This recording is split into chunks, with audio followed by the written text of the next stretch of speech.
You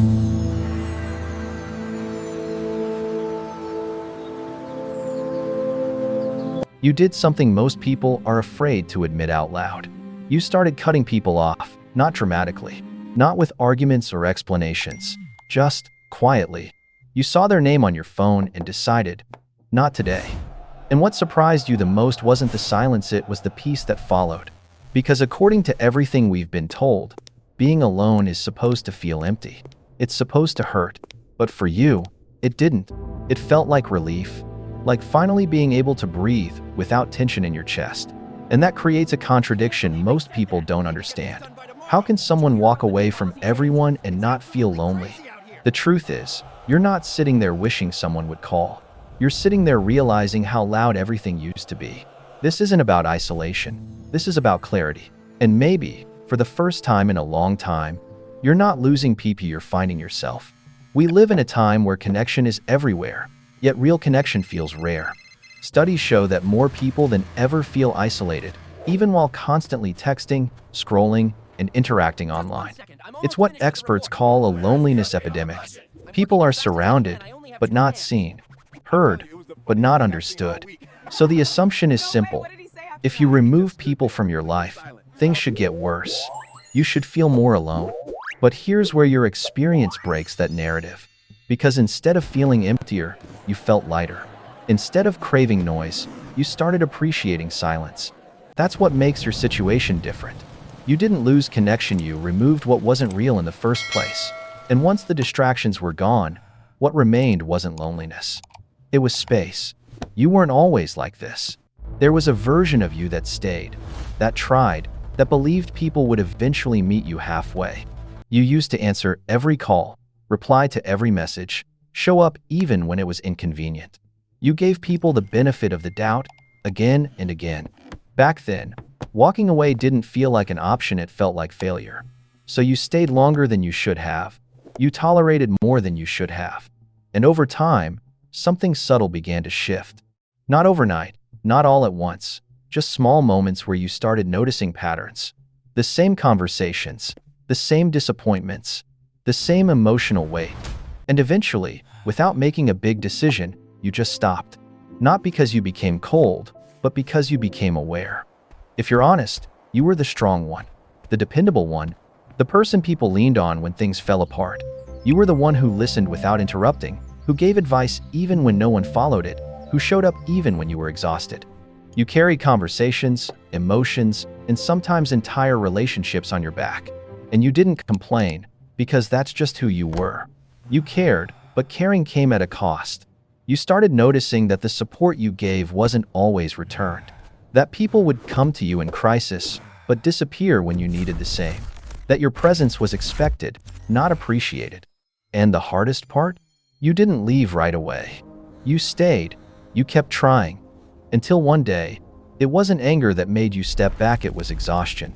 The kind of exhaustion that doesn't come from doing too much, but from giving too much to the wrong people for too long. If you look back honestly, you were always the one people relied on. The one who answered late-night calls, who showed up without hesitation, who listened longer than anyone else would. You made space for other people's emotions, even when no one made space for yours. You gave advice, comfort, reassurance over and over again without expecting anything in return. Because that's who you were. You cared deeply, but over time, something started to feel off. You noticed that the same people who leaned on you never really stood beside you. That your kindness was convenient, not valued. That you were present in their hardest moments, but they were absent in yours. Still, you didn't walk away right away. You stayed loyal to the version of them you hoped they would become. And that's what made it so exhausting. Not just giving, but giving without balance, without reciprocity, without being seen. It didn't happen with a dramatic goodbye. There was no big confrontation, no final speech. Just a quiet moment where something inside you shifted. Maybe it was a message you didn't reply to. Maybe it was a call you let ring. And for the first time, you didn't feel guilty about it. You expected something to happen, that they would notice, that things would fall apart, that your absence would create some kind of reaction. But nothing happened. No urgency, no real concern. And that silence told you everything you needed to know. It showed you that you were holding more weight than you thought, that the connection you believed in wasn't as mutual as you imagined. And in that moment, you didn't feel anger. You felt clarity. What you experienced wasn't just emotional, it was biological.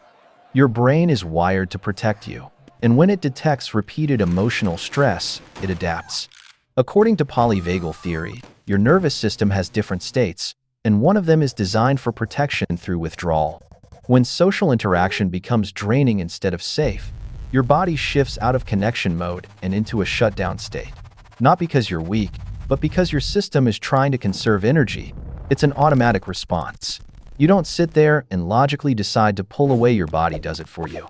The more you're exposed to one-sided relationships or emotional overload, the more your brain learns that distance equals safety. So, what feels like cutting people off is often just your nervous system doing exactly what it was designed to do: protect you from further depletion. At some point, you realize something most people ignore. Your energy is limited. It's not endless, and it's not meant to be given to everyone equally. Every conversation, every emotional exchange, every time you show up for someone, it costs something. And when that energy isn't replenished, it adds up. You don't notice it at first, but over time, you feel it. The exhaustion, the irritability, the quiet desire to just be left alone. That's not you becoming distant, that's you running out. And your brain recognizes that before you fully do, so it steps in. It pulls you back.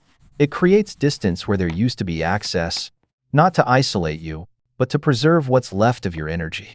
For many people, this pattern didn't start in adulthood. It started much earlier.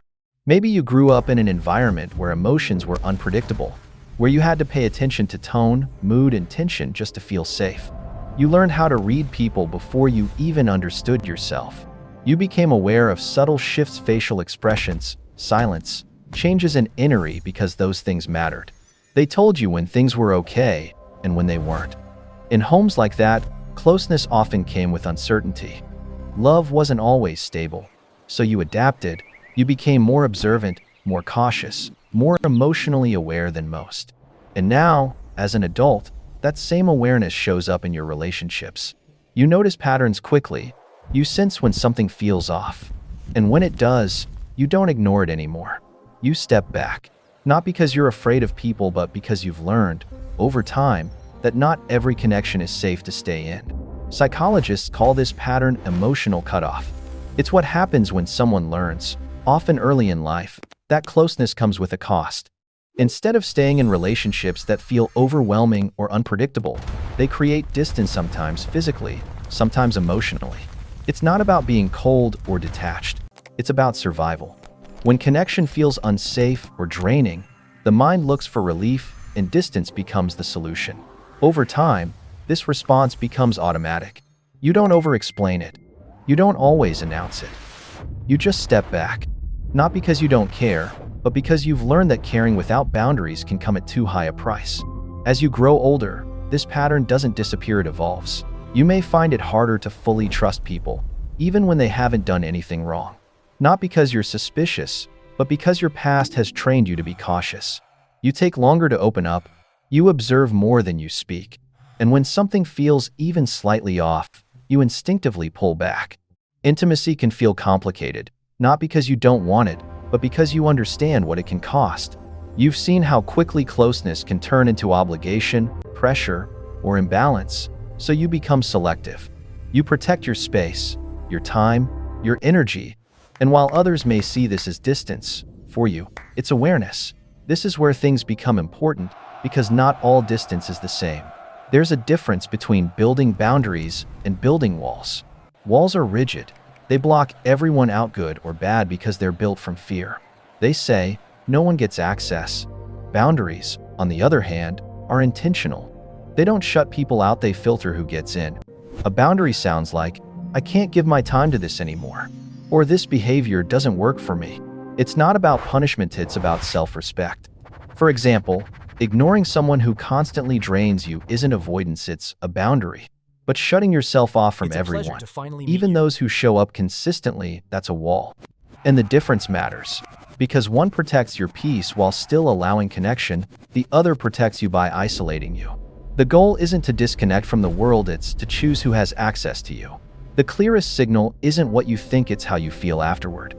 If you step away from someone and feel lighter, calmer, more at ease, that's not loneliness. That's relief. That's your mind and body telling you the distance was necessary. But if you feel empty, restless, or like something meaningful is missing, that's different. That might be isolation. The key is honesty. Not every connection is meant to stay, but not every distance is healthy either. The difference shows up in your emotional state. Peace feels grounded, loneliness feels heavy, and most of the time, you already know which one you're experiencing. One thing you've developed, whether you realize it or notice, an incredible ability to read people. You notice patterns others overlook. The way someone only reaches out when they need something. The way compliments come with subtle conditions. The way effort fades the moment you stop giving more. You don't need years to figure it out, you feel it early. That's not overthinking. That's awareness built from experience. Your brain has collected data over time, and now it recognizes emotional patterns almost instantly. You can sense inconsistency, imbalance, and hidden intentions before they fully reveal themselves. And while some people may call that being too sensitive, it's actually precision, it's clarity. You're not reacting randomly, you're responding to signals most people ignore. And that ability is exactly why you've learned when to stay and when to walk away. There's a difference most people misunderstand. Solitude and loneliness are not the same thing. Loneliness is when you want connection but don't have it. It feels heavy, empty, and unresolved. Solitude, on the other hand, is chosen. It's intentional. It's the kind of quiet that doesn't feel like absence, it feels like space. Space to think clearly, space to breathe without pressure, space to reconnect with yourself without outside noise. When you're in solitude, you're not waiting for someone to fill a gap, you've removed what no longer belongs. And that's why it feels peaceful instead of painful. You're not alone because no one is there. You're alone because you decided your peace matters more than constant access. So no, there's nothing wrong with you. You're not cold. You're not distant. And you're definitely not incapable of connection. You've simply learned something many people avoid facing, that not everyone deserves access to your time, your energy, or your inner world. And instead of letting that lesson make you bitter, you used it to become more intentional. You became selective. You stopped chasing quantity and started valuing quality. And that shift matters. Because research, including Harvard's long-term study on happiness, shows that fulfillment doesn't come from having more people in your life, it comes from having the right ones. The ones who respect your boundaries, who reciprocate your effort, who bring peace instead of pressure. So if your circle is smaller now, that doesn't mean you've lost something. It means you've refined it. And if what you feel today is peace instead of chaos, then you didn't walk away from connection, you walked toward the kind that actually matters.